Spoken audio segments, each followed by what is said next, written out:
Bonjour à tous et bienvenue au centre de fitting Callaway du RCF La Boulie où nous testons aujourd'hui un modèle de la gamme Rogue ST, la gamme de cette année 2022.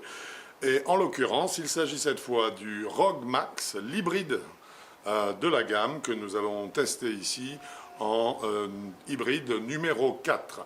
Un club que nous allons explorer et dont nous allons vous parler dans le moindre détail dans quelques instants. A tout de suite.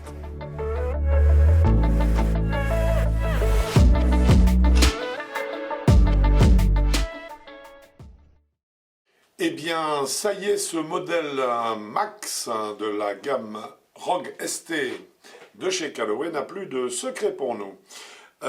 C'est un club qui est annoncé par Callaway comme étant le modèle d'hybride Rogue ST le plus puissant de toute la catégorie, de toute la gamme en tout cas, puisque c'est un modèle qui se décline aussi bien en Max OS, en Pro, et j'en passe.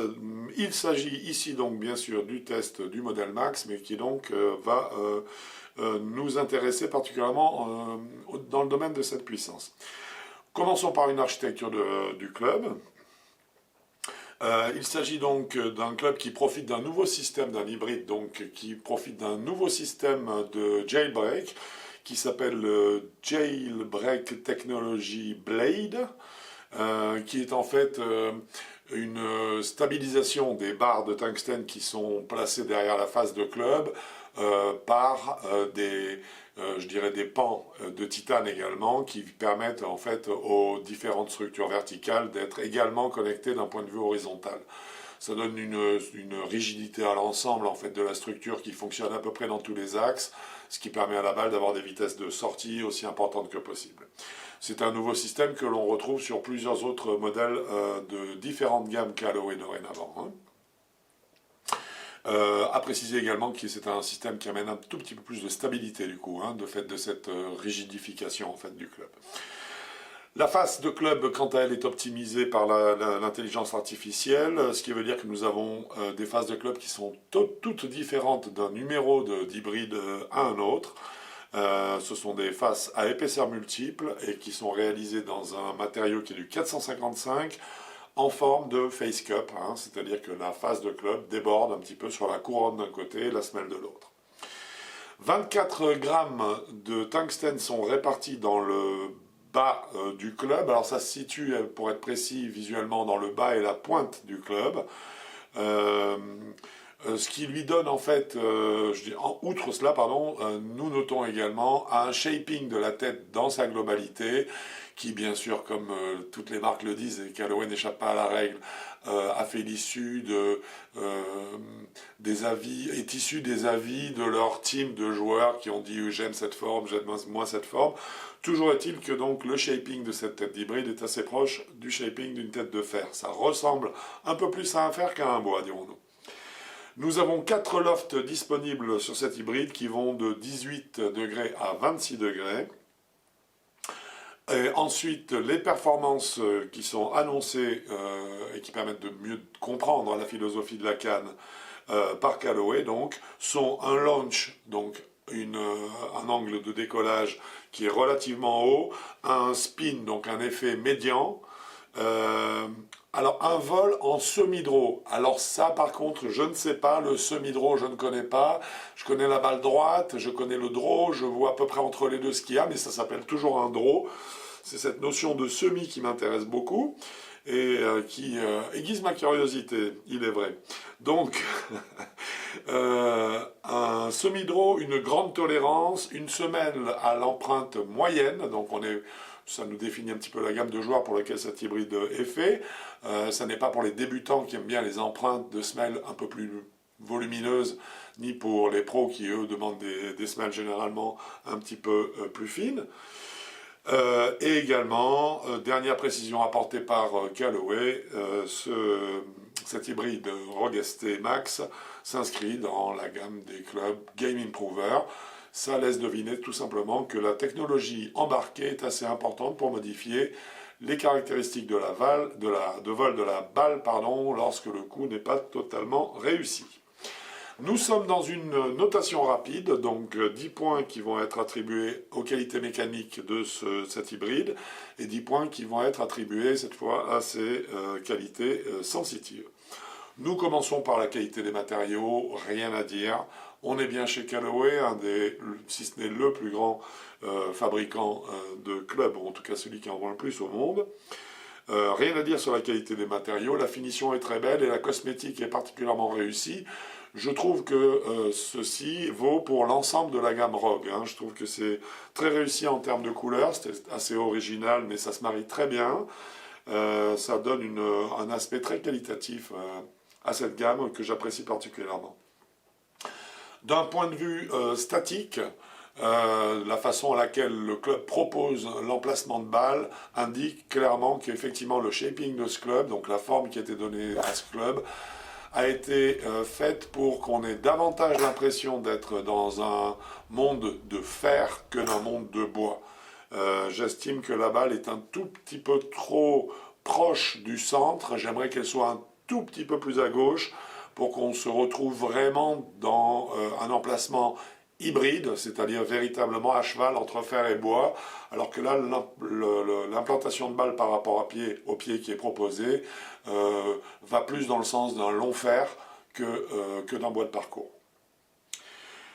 En termes d'effet, donc de spin, le club nous a donné une moyenne de spin sur l'ensemble de la session de test de 4900 tours minute, ce qui est tout à fait acceptable et qui marque bien le fait qu'effectivement on est sur des vols relativement neutres et des taux de spin qui sont relativement moyens. Un bon moment d'inertie d'une façon générale, ce qui veut dire que la canne profite d'une bonne stabilité, mais une fois de plus, une stabilité qui est plus proche de celle d'un fer, ou d'un long fer un peu volumineux, plutôt que de celle d'un bois de parcours. Donc nous avons une tolérance, un moment d'inertie qui fait que les coups décentrés seront pardonnés, mais il faut que ça reste quand même dans une mesure, je dirais, raisonnable. Enfin, concernant les shafts et grips qui sont mis à votre disposition sans surcoût, au niveau des shafts, aucun problème, on a vraiment pléthore de shafts pour trouver celui qui vous convient. Par contre, au niveau des grips, c'est encore un petit peu la misère, donc ça va être bien sûr sanctionné.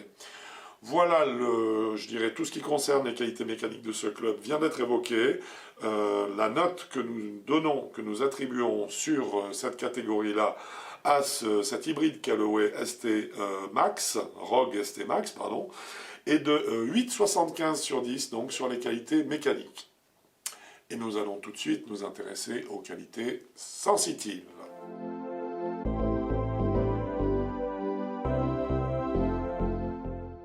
Tout d'abord, nous allons parler de trajectoire de balle, de tolérance, de puissance, donc de smash factor. On peut commencer par là.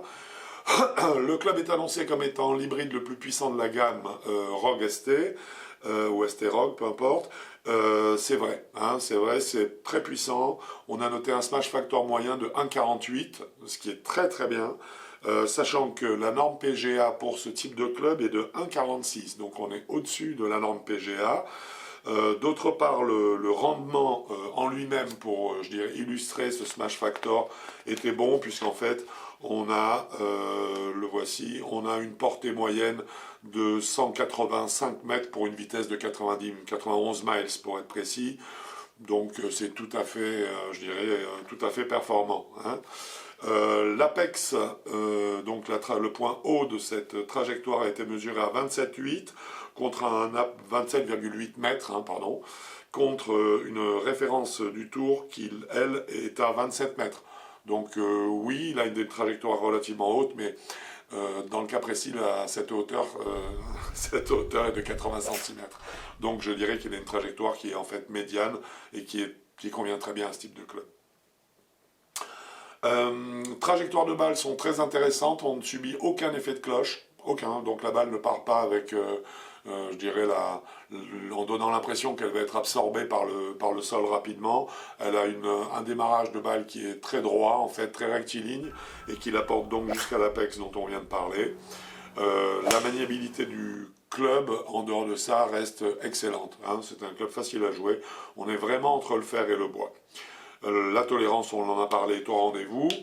Le feedback également, mais il n'est pas absolu. Hein. C'est-à-dire que dans ce cas-là, un club avec la même surface de face de club, la même longueur de bras de levier, mais qui n'est pas en fait la partie arrière, retransmettrait davantage de feedback. On est là cette fois-ci sur un hybride s'arrange les sensations parce que les vibrations en tout cas et l'onde de choc d'impact, parce que c'est une cavité, que la vibration va parcourir cette cavité avant de remonter le long du shaft pour venir jusqu'aux mains, donc il est évident qu'il y a une déperdition. Ceci étant, globalement, on arrive quand même à assez bien identifier les points majeurs dans lesquels la balle doit être prise avec ce club.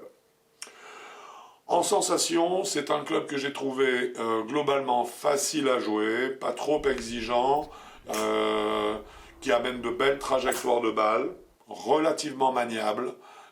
J'aurais aimé que l'emplacement de balle soit un peu moins agressif pour qu'on ait un petit peu moins envie de la prendre en descendant. Je dirais comme on peut le faire avec un fer 5 ou un fer 4. Là, j'aurais bien aimé en fait qu'on puisse un tout petit peu plus coller vers la partie bois qu'un hybride est supposé nous amener que vers la partie fer. Je le trouve un petit peu typé. Je trouve que ça le ramène, ça le sort un peu de la catégorie des hybrides pour le ramener un petit peu plus, je dirais, dans la catégorie